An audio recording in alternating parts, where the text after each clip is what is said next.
Doctor ortho Ayurvedic oil और capsule, अब दर्द भी घुटने टेकेगा।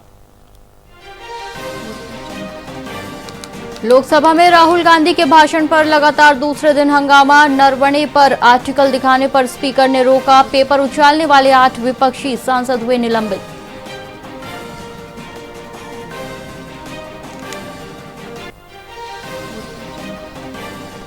जयपुर में मंत्री किरोड़ीलाल मीणा ने अफसरों को चोर बताया। कहा, लुटेरों ने देश खा लिया। एक्सीएन ने आरोप लगाया, समर्थकों ने हमारे साथ मारपीट की।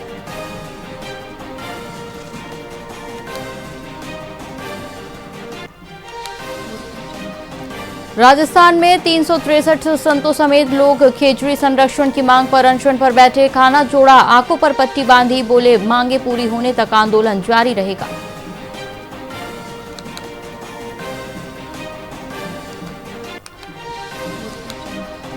उदयपुर में कार चलाते समय हेलमेट नहीं पहनने पर वकील का चालान काटा। मैसेज मिलते ही चौंक गए। 1000 रुपए का ई चालान बनाया गया। मामला चर्चा में आया।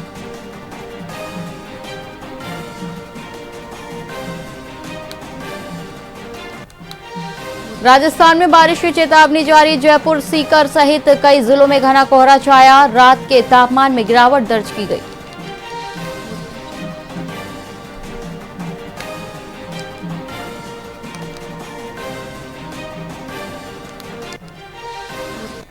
नमस्कार, आप देख रहे हैं वीआईपी न्यूज और मैं हूं आपके साथ एकता सिंह। बुलेटिन की शुरुआत करेंगे पाली की खबर से, जहां देसूरी उपखंड कार्यालय में पंचायती राज चुनाव 2026 को लेकर सर्वदलीय बैठक हुई। उपखंड अधिकारी ने राजनीतिक और गैर राजनीतिक दलों के प्रतिनिधियों के साथ मतदाता सूची पुनरीक्षण, नाम जोड़ने हटाने और संशोधन प्रक्रियाओं पर चर्चा की। भाजपा, कांग्रेस सहित विभिन्न दलों ने भाग लिया। प्रशासन ने निष्पक्ष चुनाव के लिए सुझाव मांगे और कहा कि पात्र मतदाताओं को सूची में शामिल कर पारदर्शिता सुनिश्चित की जाएगी।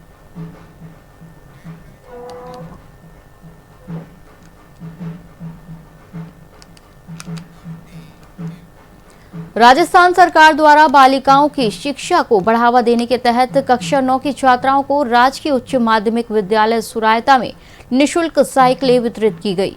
इस अवसर पर प्रधानाचार्य देवेंद्र सिंह मीणा उपस्थित रहे। छात्राओं ने साइकिल पाकर खुशी जाहिर की और मुख्यमंत्री भजनलाल शर्मा, शिक्षा मंत्री मदन दिलावर का आभार व्यक्त किया। इस अवसर पर व्याख्याता, स्कूल स्टॉप और कई शिक्षाविद भी मौजूद रहे। ये पहल सरकारी विद्यालय की लड़कियों की शिक्षा को प्रोत्साहित करने के लिए की गई।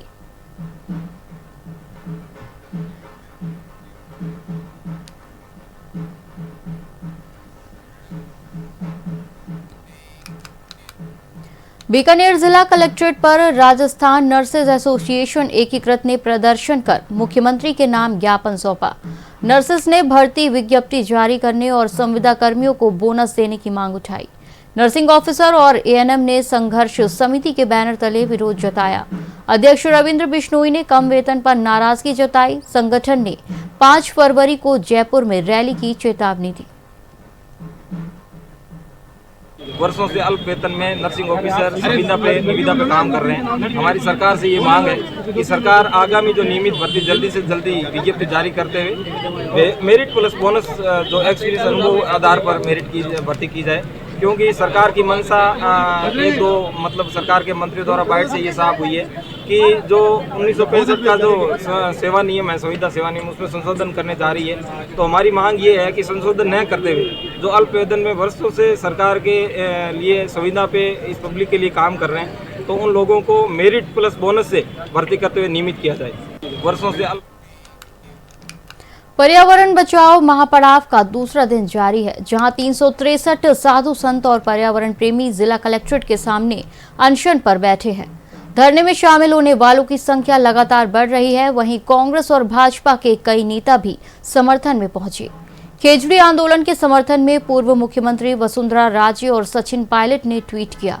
वहीं हनुमान बेनीवाल के भी महापड़ाव में पहुंचने की संभावना जताई जा रही है।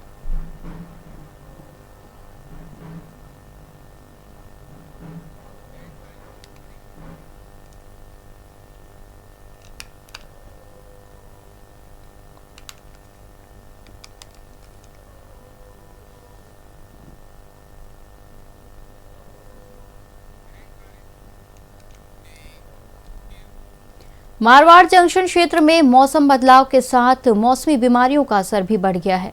उल्टी, दस्त, सर्दी, जुकाम और मलेरिया के मरीजों की संख्या में तेजी आई है। ब्लॉक स्तरीय राजकीय अस्पताल में रोजाना 500 से अधिक मरीज ओपीडी में पहुंच रहे हैं। वहीं सैकड़ों गांव से मरीज इलाज के लिए आ रहे हैं। चिकित्सा प्रभारी डॉक्टर सत्तार ने बताया कि मौसम परिवर्तन के कारण बीमारियां बढ़ी है। प्रशासन अलर्ट मोड पर है। अभी पिछले 2 दिनों से ओपीडी में काफी बढ़ोतरी हुई है। इसमें आमतौर पे सर्दी, खांसी, जुकाम और दस्त के मरीज ज्यादा आ रहे हैं और आसपास के गांवों से। इसका यहाँ पे निःशुल्क दवा योजना के अंतर्गत सभी मरीजों का निःशुल्क इलाज किया जा रहा है। जो मौसम में था वो सर्दी ज्यादा बनी हुई थी, लेकिन अभी थोड़ा 2 दिन से जो मौसम में थोड़ा चेंज हुआ है, इसकी वजह से जो कॉमन कफ एंड कोल्ड और सर्दी जुकाम और उल्टी दस्त के भी पेशेंट देखने को मिल रहे हैं। इसमें विशेष तौर से जो मौसम चेंज होने की वजह से बच्चों के अंदर सांस की तकलीफ है और बड़ों के अंदर जो अस्थमा है वो भी बढ़ने को देखने को मिल रहा है। तो इसमें मैं आमजन से अपील करता हूँ कि तो गर्म पानी वगैरह पिए और जो सांस की तकलीफ है तो उसको तुरंत फिर हॉस्पिटल वगैरह दिखाए। उल्टी दस्त में भी है तो अपन तुरंत हॉस्पिटल या दिखाए और डॉक्टर को दिखाकर तुरंत दवाई वगैरह लें। बीकानेर में सोलर परियोजनाओं की आड़ में हो रही खेजड़ी कटाई के विरोध में पर्यावरण प्रेमियों ने पॉलिटेक्निक कॉलेज मैदान में महापड़ाव डाला। महापड़ाव में साधु संत, बिश्नोई समाज, सर्व समाज और बड़ी संख्या में महिलाएं भी शामिल हुई। इस दौरान स्वामी सच्चिदानंद महाराज के नेतृत्व में 363 पर्यावरण प्रेमियों ने अनशन की घोषणा की। साथ ही चेतावनी दी कि यदि सरकार ने लिखित मांगे नहीं मानी तो सभी अनशन पर बैठेंगे। प्रदर्शनकारियों की मुख्य मांग खेजड़ी कटाई पर रोक और सख्त कानून बनाने की है। महापड़ाव में भाजपा और कांग्रेस के कई वरिष्ठ नेता भी मौजूद रहे। प्रकृति को, इस एनवायरनमेंट को बचाए रखना हम सभी की एक नैतिक जिम्मेदारी है और आज तमाम लोग जो आज आगे आए हैं वो वाकई धन्यवाद के पात्र हैं, जिन्होंने ये बीड़ा उठाया है। अपने लिए सब करते हैं पर प्रकृति के लिए करने वाले लोग बहुत कम हैं। मैं उन सभी के साथ पहले भी सदन में खेजड़ी को लेकर मजबूती से, पर्यावरण को लेकर मजबूती से बात रख चुके हैं और गोचर को लेकर बात रख चुके हैं। भविष्य में भी मजबूती के साथ आज हमने कुछ दिन पहले बिल भी इंट्रोड्यूस करवाया था। अगर जरूरत रही सदन को घेरने की, मुझे लगता नहीं है कि ये जरूरत रहेगी। अगर जन भावना के अनुसार अगर इन तमाम 36 कौम का आदेश रहा तो हम सड़कों पे भी उतरेंगे। पाली जिले के मारवाड़ जंक्शन से सेवा और समर्पण की एक भावुक कर देने वाली तस्वीर सामने आई है, जहां वानिया माली स्कूल में पोषाहार बनाने वाली महिला कार्मिक कंवरी ने मानवता की अनूठी मिसाल पेश की है। उन्होंने अपने निजी खर्च से विद्यालय के सभी 120 छात्र छात्राओं को ऊनी स्वेटर भेंट किए, जिससे कड़ाके की ठंड में बच्चों की पढ़ाई बाधित न हो। इस नेक कार्य के लिए विद्यालय परिसर में आयोजित एक समारोह के दौरान भामस प्रदेश उपाध्यक्ष राजेंद्र सिंह राठौर और पंचायत जनप्रतिनिधियों ने कांवरी का शाल उड़ाकर विशेष सम्मान किया और उनका आभार जताया। पोषाहार कार्मिक के इस छोटे से कदम ने आज पूरे जिले में प्रशंसा बटोरी है और समाज के लिए एक प्रेरणा बन गई है।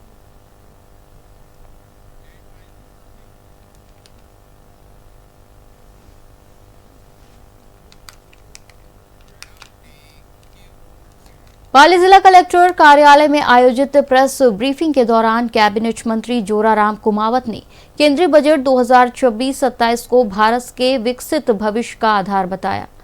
मीडिया प्रतिनिधियों को संबोधित करते हुए मंत्री कुमावत ने कहा कि प्रधानमंत्री मोदी के नेतृत्व में प्रस्तुत ये बजट गरीब, किसान, महिला और युवा वर्ग के उत्थान के लिए मील का पत्थर साबित होगा। उन्होंने बजट के 3 प्रमुख स्तंभों आर्थिक विकास, रोजगार वृद्धि और सबका साथ सबका विकास पर जोर देते हुए कहा कि इसे हर वर्ग की उम्मीदों को पूरा करने वाला बताया।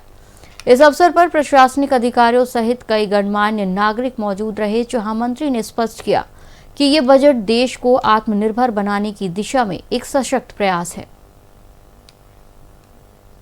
वित्त मंत्री निर्मला सीतारमण जी ने पेश किया।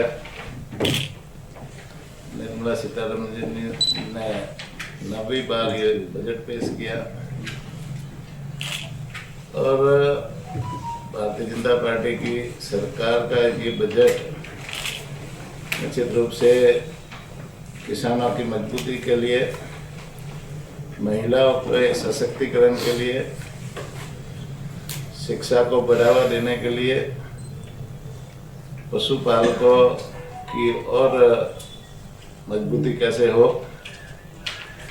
युवाओं को ज़्यादा से ज़्यादा रोजगार कैसे मिले,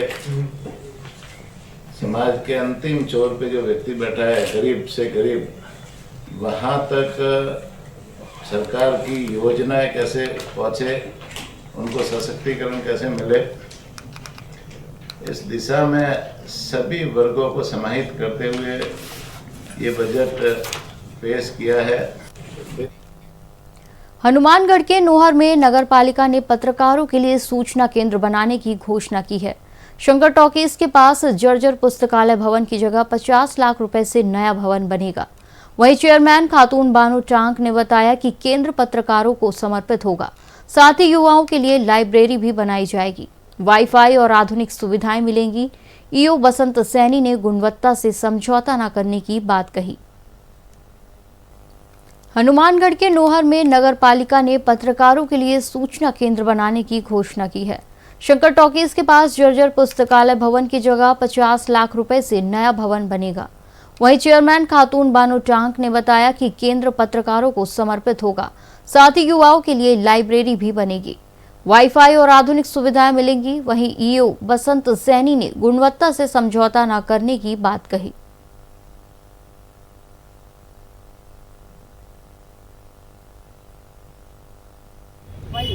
₹50 लाख की लागत से भवन की जो है, हमने मीटिंग में सभी पार्षदों के साथ बोर्ड मीटिंग में इसको तय किया गया था। ये बोर्ड मीटिंग में पास होने के बाद काफ़ी देर इसका टेंडर हो गया। काफ़ी समय से, बहुत देरी से ये चालू हुआ है, लेकिन फिर भी देर आए दुरुस्त आए। हम समझते हैं पत्रकारों के लिए बहुत बड़ा तोहफा है।